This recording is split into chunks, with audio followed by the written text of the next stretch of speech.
Good evening, dear all brother sister. First, I wish everyone have a peaceful evening, and please allow me to dedicate 3 minutes pray for all people who die because of COVID-19 or who die for any reason. Pray for all of them will be born in a better place based on Buddhist culture or rest in peace. Pray for all brothers and sisters in our society. Stay in peace, healthy, so that we can support each other.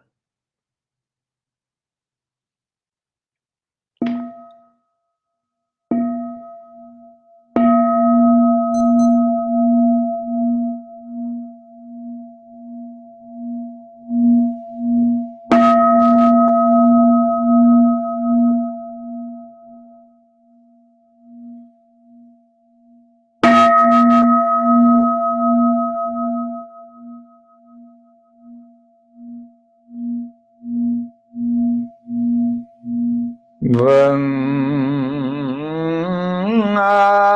thân ngồi dưới cội bồ đề,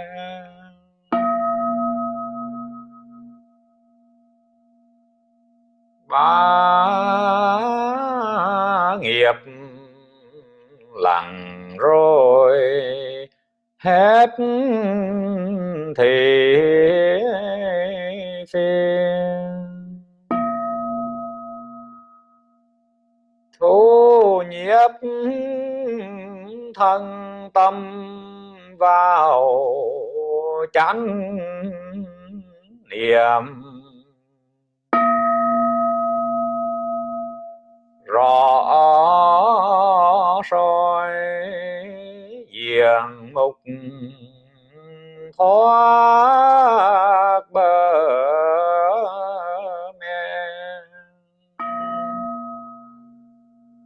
ngưỡng mong đại chúng an tọa thiên trung, mỗi nhất tâm trong chánh niệm.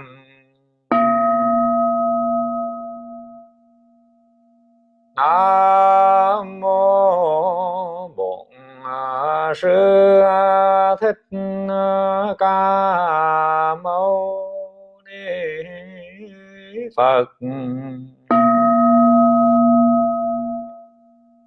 Nam mô Bổn Sư Thích Ca Mâu Ni Phật. Nam mô Bổn Sư Thích Ca Mâu Ni Phật.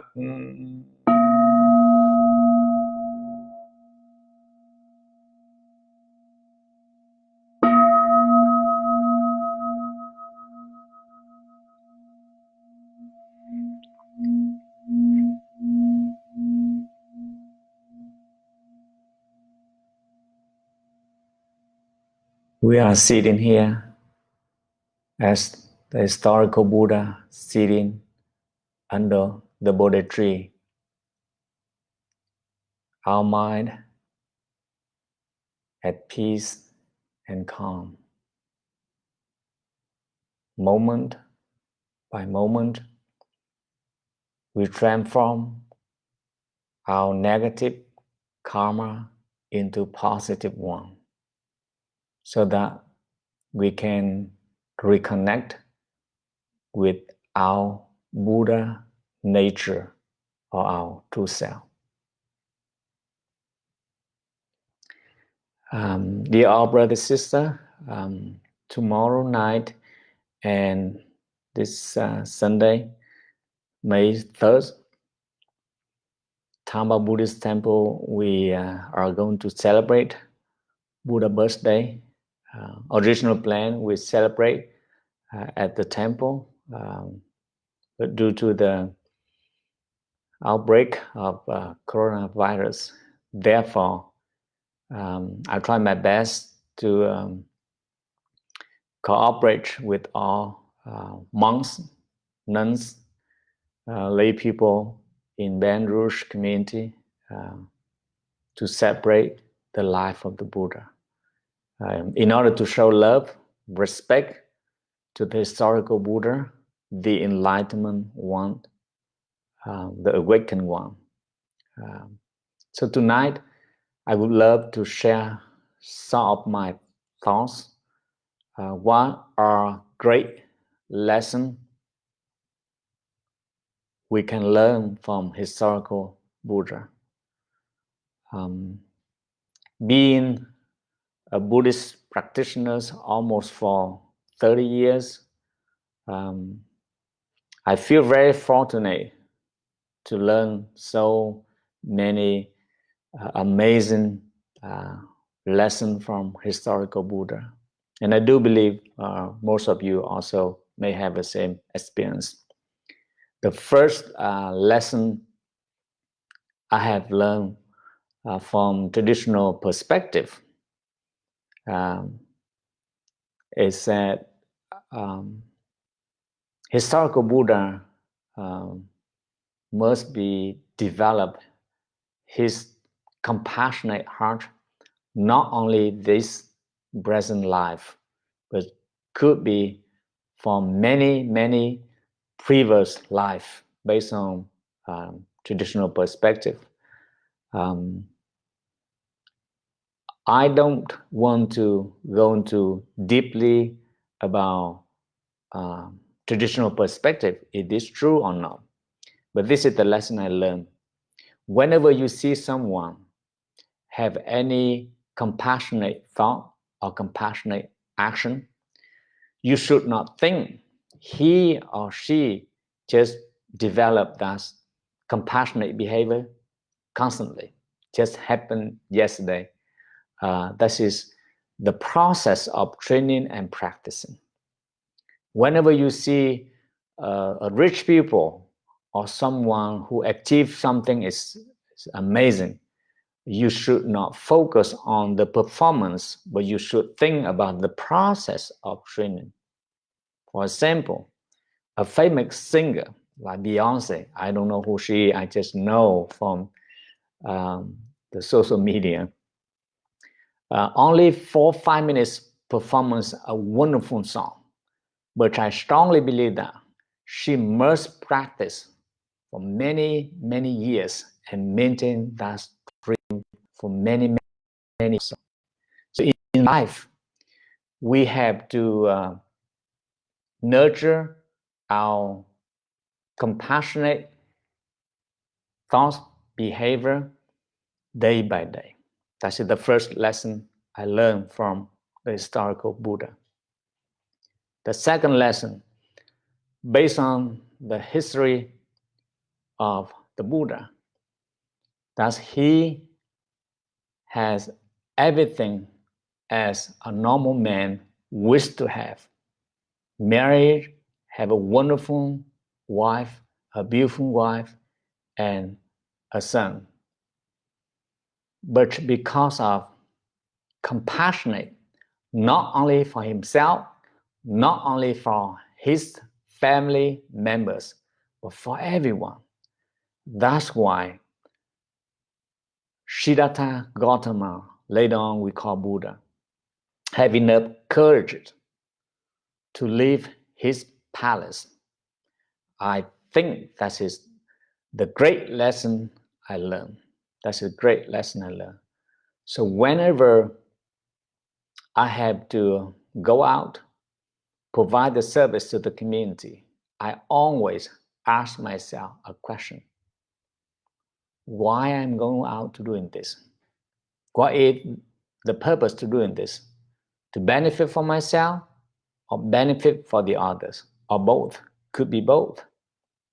But I want to follow the Buddha steps and question myself from everything I do in my life.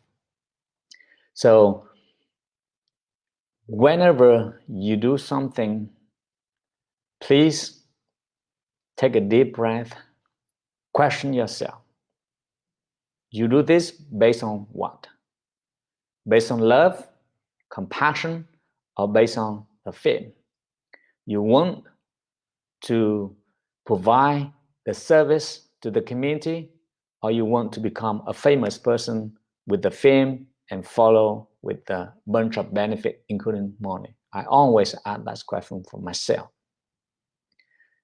And I strongly believe that when Siddhartha Gautama left his palace, he must struggle for many years.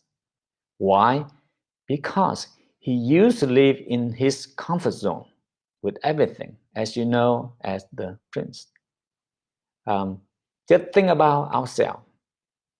We live in American society today with a bunch of material, and everything we need, we get immediately. We live in air conditioner. Summertime, we adjust 60, 70 degrees. Winter time, we also turn on the central heat. So just think when you travel from America to Africa or some part of India or in Vietnam in the countryside, you may struggle already. I recall vividly 2004, I visited India and I struggling at least first couple of days, adapted into the new environment. No public restroom, I'm sorry to say this. No air conditioner in the small hotel. And so many things you have to learn how to accept that. So in life, whenever you feel uncomfortable, please remember this. Historical Buddha, he must go through so many challenges in his life before he attained enlightenment. And the question is, why he left his palace?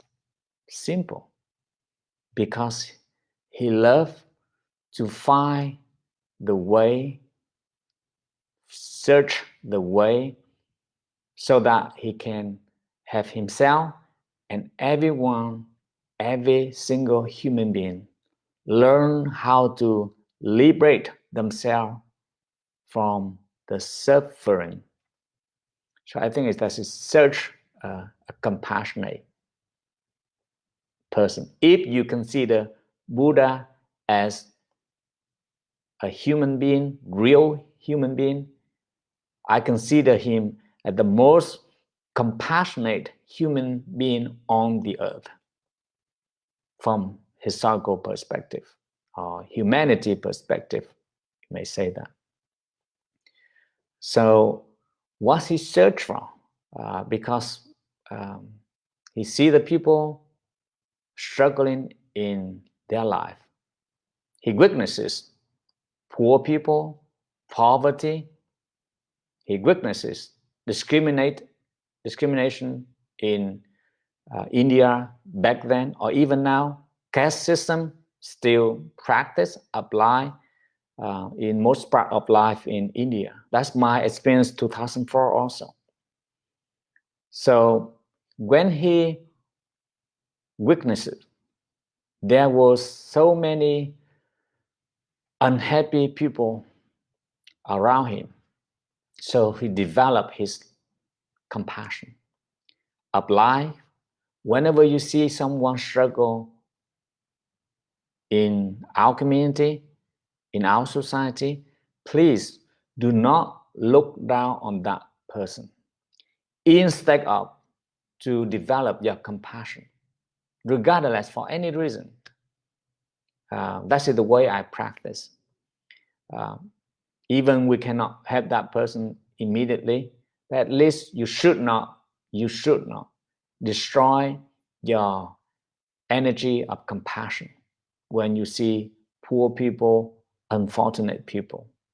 That is the way of life into my daily life. And based on history, when he left his palace, he struggled searching for the truth. Even he have learned from many great teachers back then, and his masterpiece, all kind of subjects in life, including math, geography, history, or art.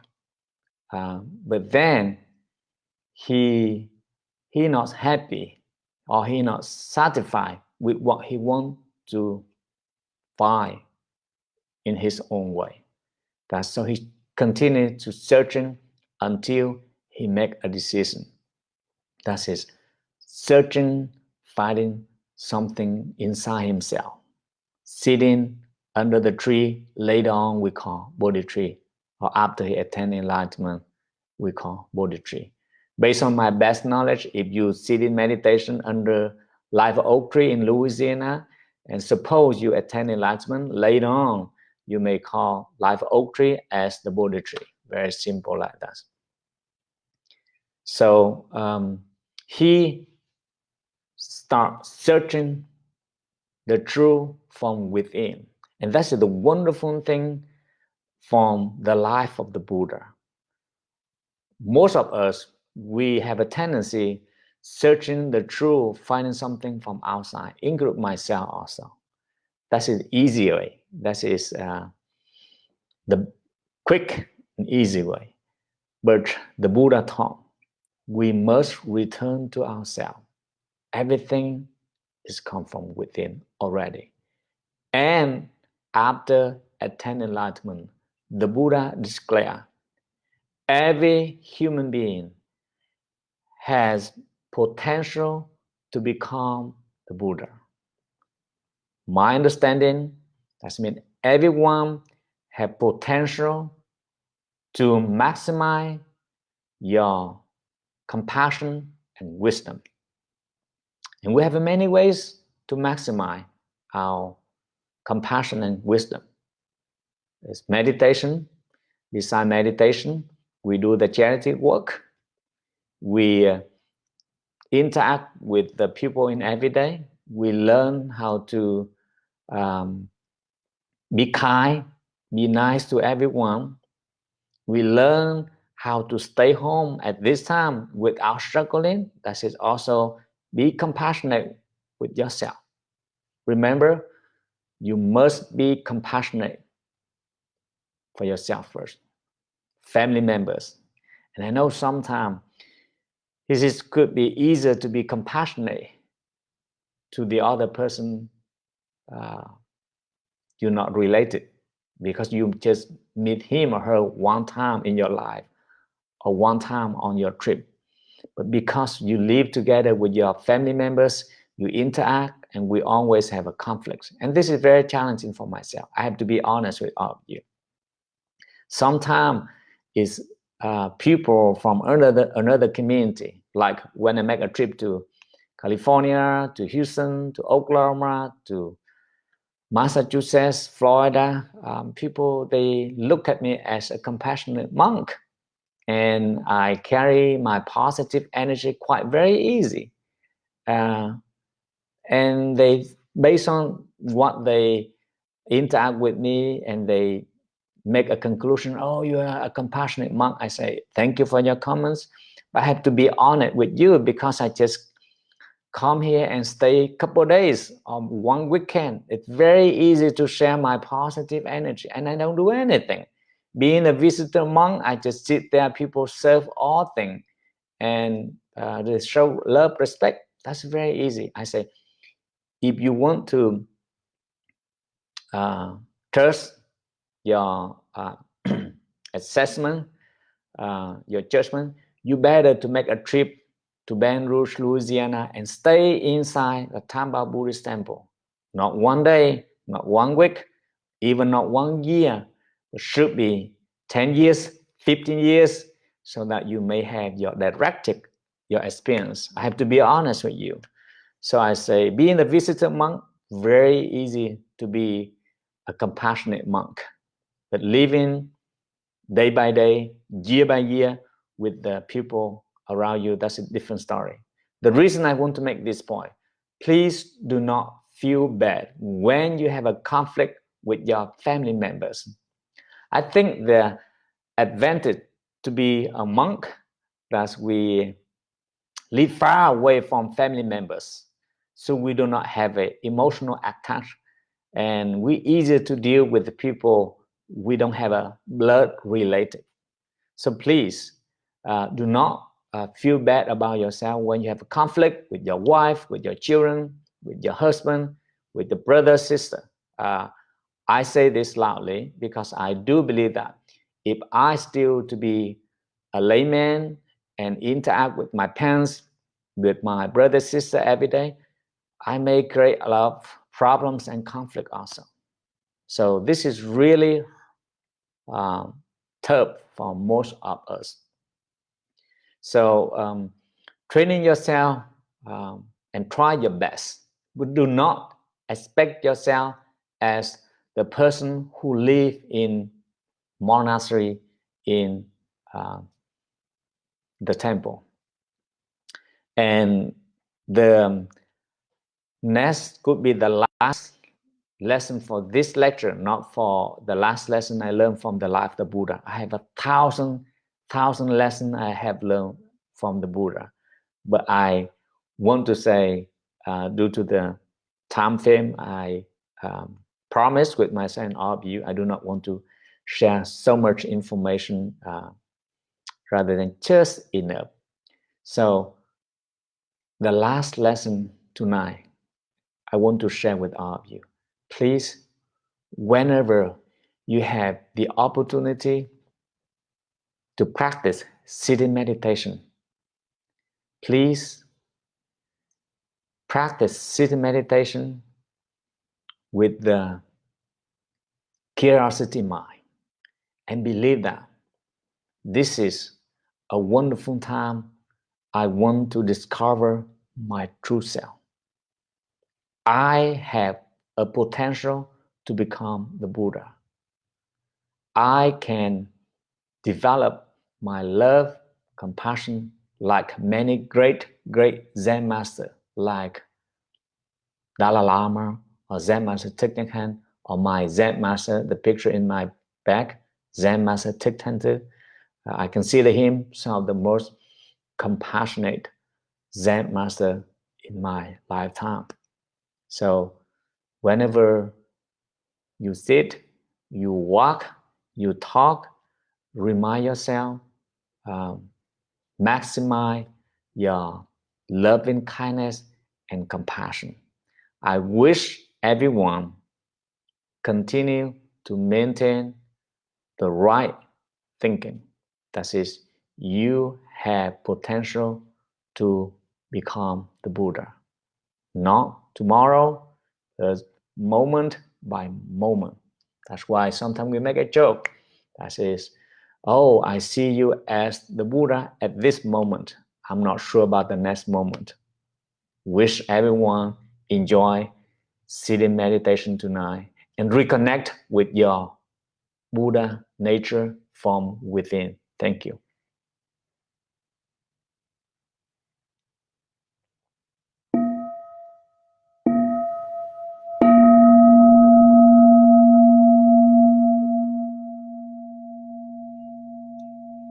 Nguyện đem công đức này hướng về khắp tất cả đệ tử và chúng sanh đều trọn thành Phật đạo.